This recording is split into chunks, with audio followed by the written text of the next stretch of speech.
This is your dose of daily market wisdom with master trader Nick Santiago. Starting from humble beginnings, Nick has been beating the markets for over 2 decades. He shares with you his take on the profitable trades that will have you moving towards financial freedom in no time at all. To see an in-depth review of his track record and much more, go to inthemoneystocks.com. Welcome. This is your daily dose of daily market wisdom with master trader Nick Santiago. I'm Kerry Lutz.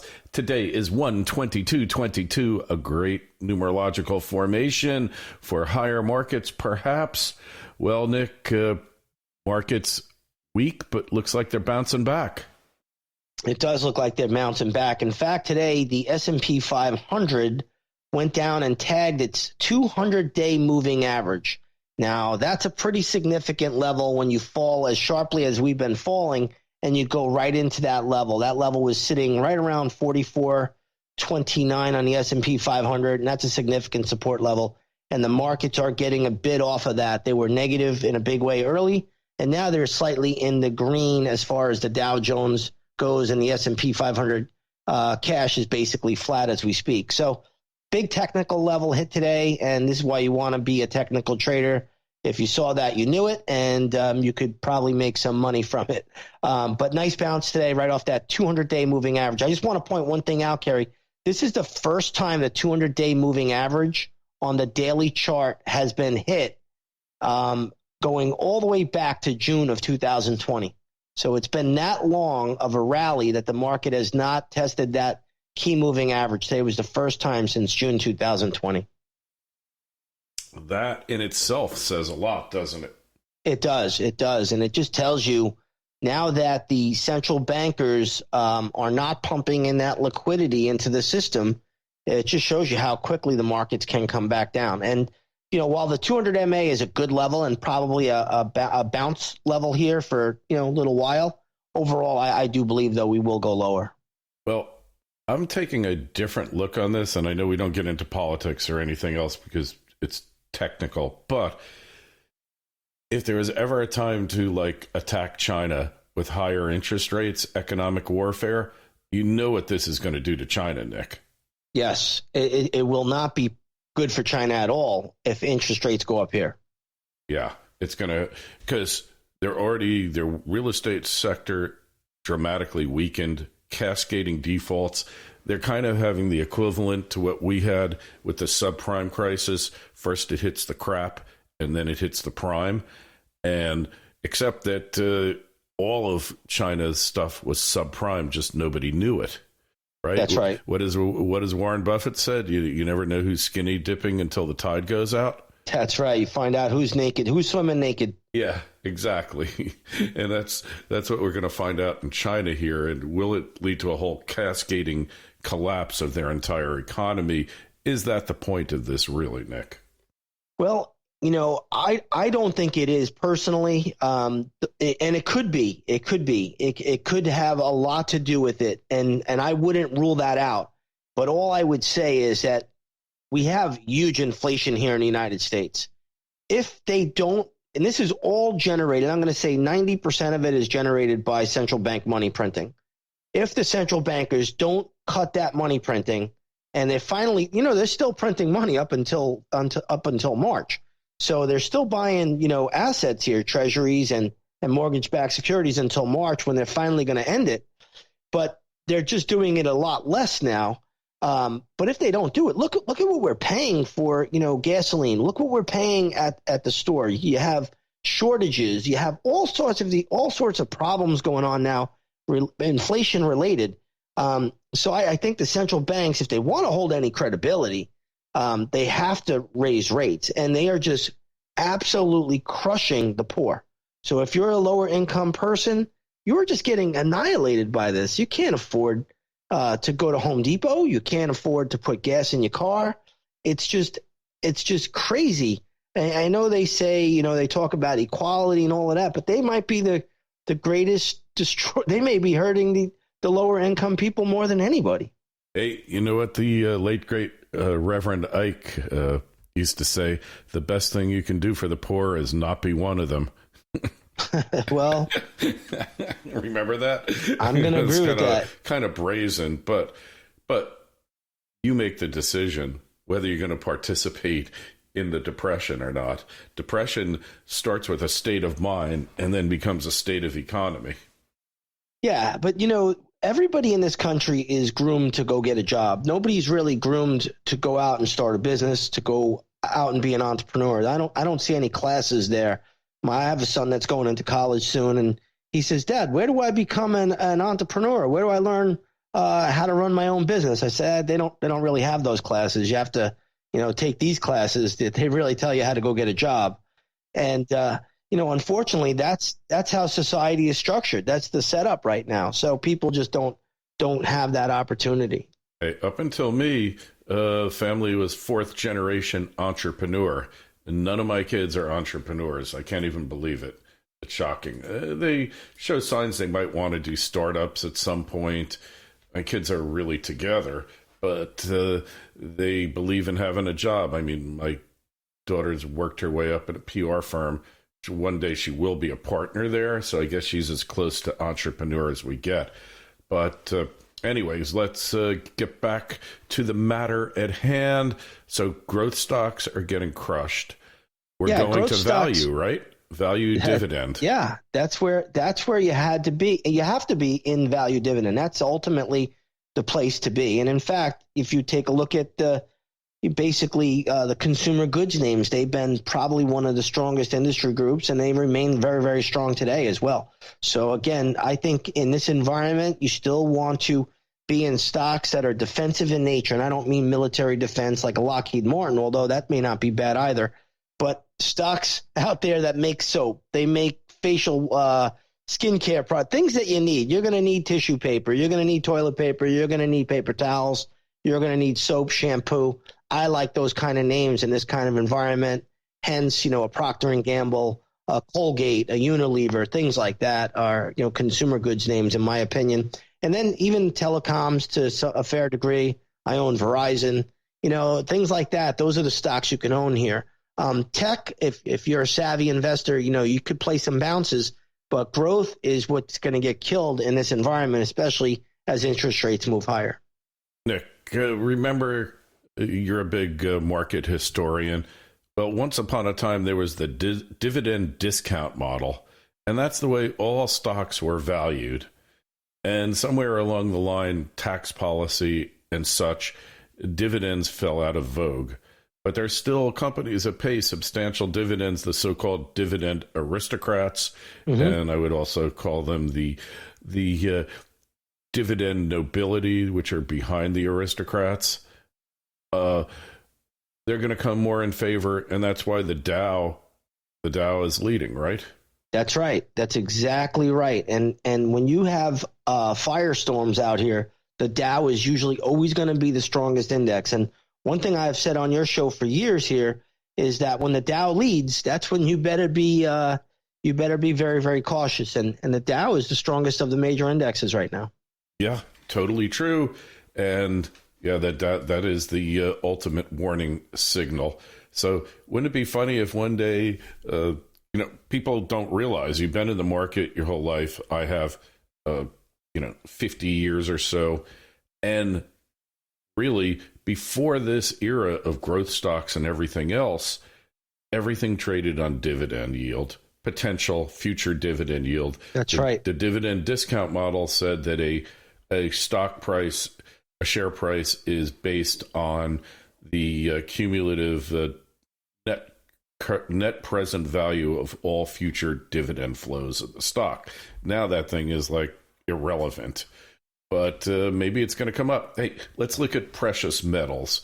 It looks like they're taking a run. It looks like that 1850 on gold is really resistance point. Now I'm looking at gold. It's down again. Yeah, gold's down 11 today, but overall, when you look at the chart, you had that very, very good move on the 19th of January, and now we're pausing and pulling back a little bit as we did go into near-term resistance. So the next big level, in my opinion, would be around 1865. I think that's your big headwind. Now, at the moment, I don't think we're going to get really through there very much. It may be a couple of points or so. I still think that's just too much overhead resistance to go higher. But right now, I think in this kind of environment, people are saying, hey, maybe gold is the place I need to go, because crypto may not be doing it anymore. The stock market may not be doing it anymore. And I need something tangible where I could drop it on my foot and feel some pain. That's the old market saying when it comes to tangible items. So gold right now is hanging in there pretty well. And I think it's still okay right now. It needs a little bit of a breather after the big move it's had, though.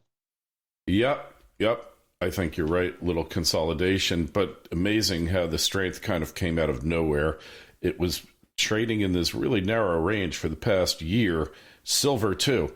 Silver broke $23 and then $24 within 3 days. Highly bullish for silver, isn't it? Yeah, silver's had a great run, and it went right up into its 200-day moving average on the daily chart. So if silver can consolidate now, I think it can make an actual move to 26. Now, with that being said, $26 is like a brick wall when it comes to the resistance point. So again, I'll be watching the silver chart closely. I'll see what kind of consolidation we get over the next week or so. And then I may dabble into silver again up to that 26 level. And then I think that's kind of it for this trade. Hey, so Bitcoin, though, like what's going on there, man? Cryptocurrencies only go up, Nick. That's what they tell us. But like real estate and like the stock market. All in all, though, when you take a look at the cryptos now, they're down around that 38,000 level. So all in all, not the greatest of days. Now, crypto is bouncing a little bit here as the markets get a little bit of a bid off the lows of the session. So I just, as I've said before, I said the pattern on crypto is weak. You've been consolidating for a long while underneath that 200-day moving average. That is a bearish indication. And I think crypto's got to go down and take out that 35,000 level. I think that's in the cards now. And then 35, if it takes out 35, I mean, it's trading way, way below its 200-day moving average. We're not even close to it. Yeah, the 200-day moving average on the futures chart is around 47,600. We're at 38,700. So we are quite a distance away from that 200. But overall, you're going to have a big support level around that 34 to 35,000 area when tested. Now, we'll see how it reacts there. And then if that breaks, then, I don't want to give the next big level, but it's a lot lower. So, but again, I think that will hold initially. Well, I think the next level, it's behaving just like any market, Nick. It really is. It's very technical. I think the technicals work wonderful. In fact, I'm going to start trading it with my members now using the new ETF, the BITO, and or the BITA, I should say. But that's going to be how I do it, just quick action. I mean, it's an asset class. Why not do it? I mean, we're going to make some money off of it. Hey, that 40,000, even though I know it wasn't a major support level, was psychologically a major level. It was because you had that September consolidation breakout there. So if you go back and you look at the chart to July, you'll notice it put a base in, broke out, back tested it, and then it popped again. And that's actually why it held up for a week or two. But now it is below there, and I think we're headed to 35,000. Yeah. So in August 3rd, I'm looking at this cash price, spot price of Bitcoin. Mm-hmm. August 3rd, it hit 38,191. So if we break 38, we break that level. You'll go down to 35. Yep, you'll go down to 35 quickly. And if you notice, anybody here listening, you go back and look at a chart. I'm using Bitcoin futures chart, but if you go back and look at the July 26th low, you'll notice there was a gap there. I don't know if it's on the cash chart, but it is on the futures chart. So, brings you to that big level, and then you have a gap fill on the 23rd, and that low is around 32,000 on the futures. So, a lot of support in that general 35, 34,000 area. Yeah. So, but we see a break below 30. I mean, we hit July 20th, day before my birthday. We hit just below 30,000. and that was its bottom for then.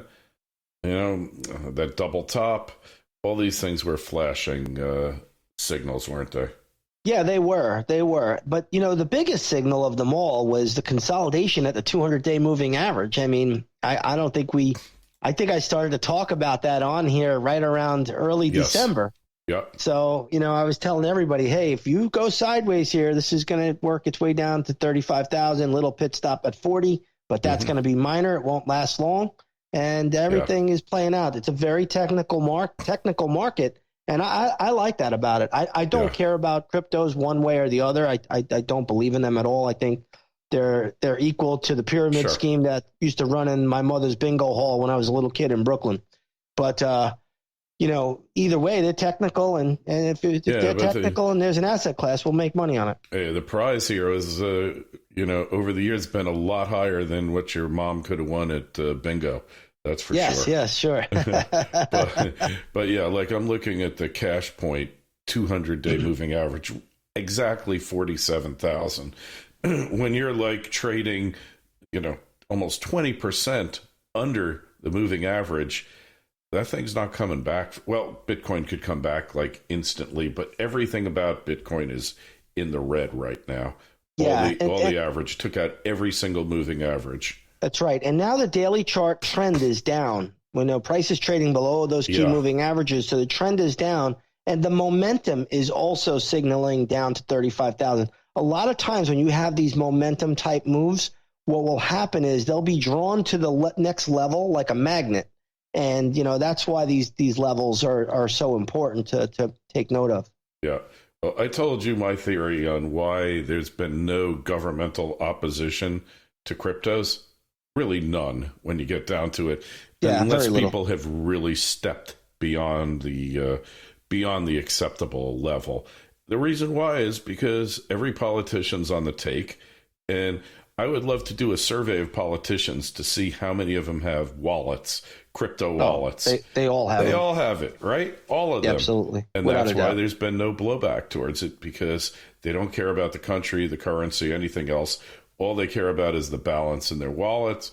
And if you were just hypothetically Elon Musk and you say to a politician, look, man, take this stuff, do what I want you to do, and then don't be surprised if it goes up tenfold. And honestly, it's a dog. And in fact, we'll call it dog coin. And, you buy it for 15 cents and you sell it for 15 million. And nobody's any the wiser because you bought it, right? Absolutely. And it's the greatest bribe mechanism ever. Listen, we all know how politics works in this country and abroad. Yeah. So any place in the world. That's right. Any place in the world. That's right. They're just like they have higher prices here in U.S. and more brazen, because some politicians are on the take, but they actually care about what happens. Ours could care less. That's right. And, you see a lot of these politicians, they go into office, they have less than 10 grand to their name. They come out a millionaire. So, in 4 years. So it's really, it's the same old game. But, I don't have that luxury. I only have charts. Yeah. Hey, I remember I had a teacher in college, it was for advertising, no less. And he said, you think they go to Congress to help people or to do something? They go there to get rich. It's a guaranteed way to become wealthy, going to Congress. Anyway, we don't need to talk about politics anymore. This isn't really politics. We're talking about not right versus left, anything else. This is just a universal law of truth. Well, enough of that. Happy Friday, Nick. And you want more info? You want to see how Nick has been beating the averages for decades? Then you need to go to inthemoneystocks.com. The Twitter feeds at ITMS, at Nick Santiago01, at Kerry Lutz. Emails are welcome. Send them to kl@kerrylutz.com. Nick, have a great weekend. We will talk to you on Monday and see what they've managed to pull off then. Thank you. Have a great weekend.